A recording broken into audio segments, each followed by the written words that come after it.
Hello everyone. Thanks for joining us today as we share our exciting journey with the Kuching Learning History with Fun Gaming Project, an innovative initiative aimed at transforming history education through gamification. Our team of five brings unique skill to the table, and we are all passionate about making this project a success.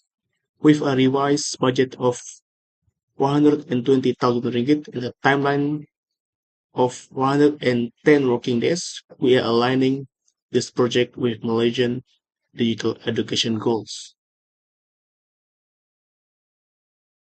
The core of this project lies in its MOV. We aim to achieve a 40% increase in student engagement and a 30% improvement in academic performance for history. Our approach combines interactive, narrative-driven games tailored to the Malaysian syllabus. We will track weekly participation, test scores, and feedback from both teachers and students. In about 6 months, we hope this will be a model we can scale across other subjects and regions. To achieve this, I work closely with Angela to ensure the technical aspects align with our educational goals, while Shawn is on top of the budget, keeping us on track financially. Additionally, Michael is guiding our content development, ensuring it is both educational and engaging. Edwin coordinates the team's efforts and oversees teacher training. As the tech lead, I will walk you through some of the tools and technologies driving this project. We are building the gamified system with React.js and Node.js, which will give us a responsive and interactive experience. Google Cloud is where we are hosting everything to make sure we can scale as needed. And for the game development, we are using Phaser, which is great for making fun and educational games that tie directly to the syllabus.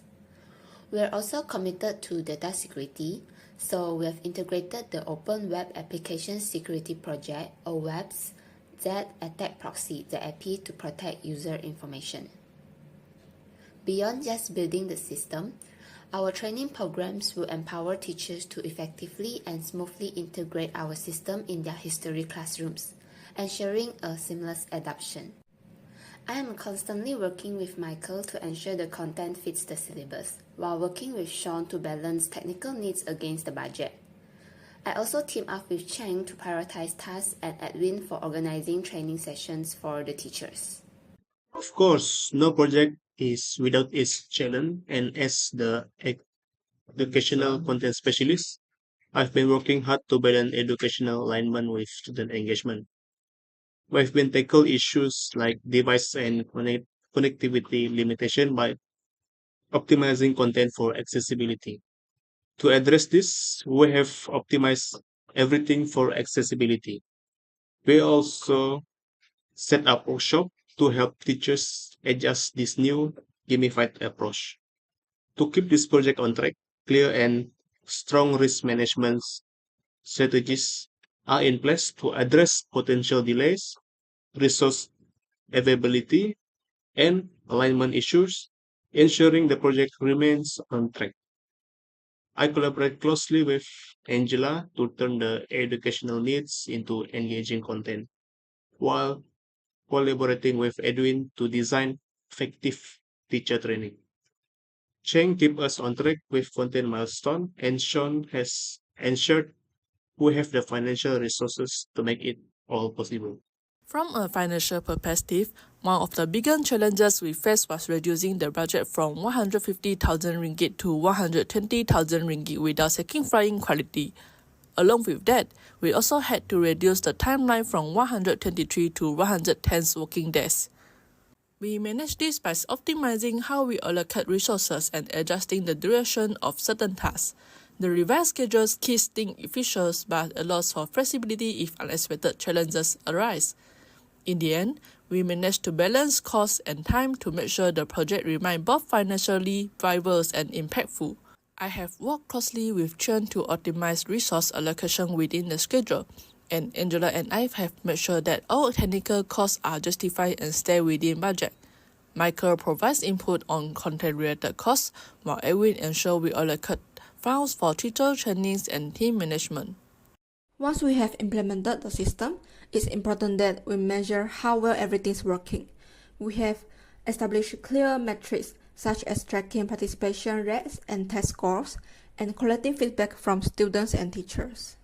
Our project closure checklist ensures every deliverable is completed and documented.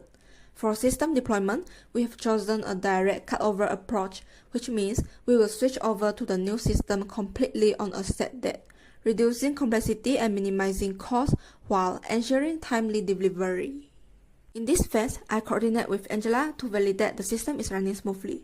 I also work closely with Edwin to ensure a smooth handover and teacher readiness, and with Shawn to finalize financial reconciliations.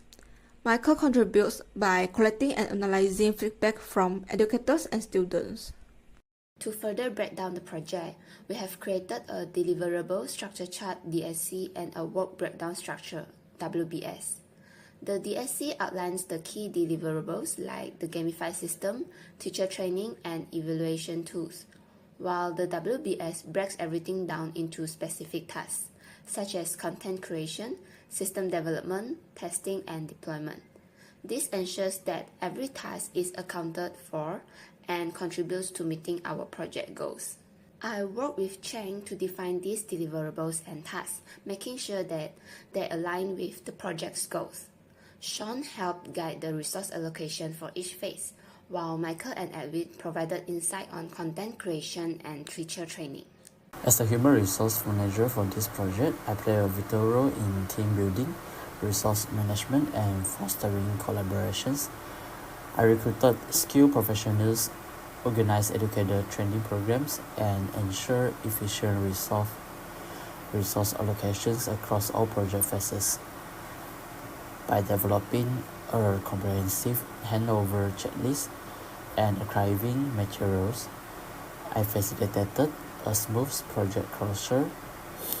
Collaboration was integral to my role, working closely with the project manager to align training schedule with milestones and mitigate risks.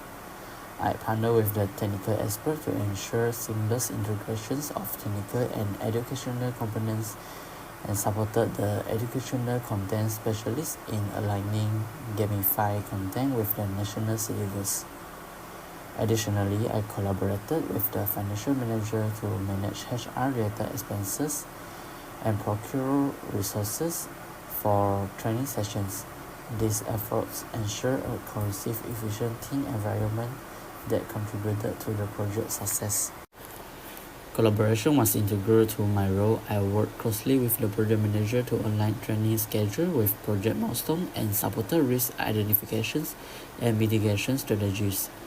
With the technical expert, I ensured that team members were trained on technical requirements and facilitated communications between educators and developers to refine the system.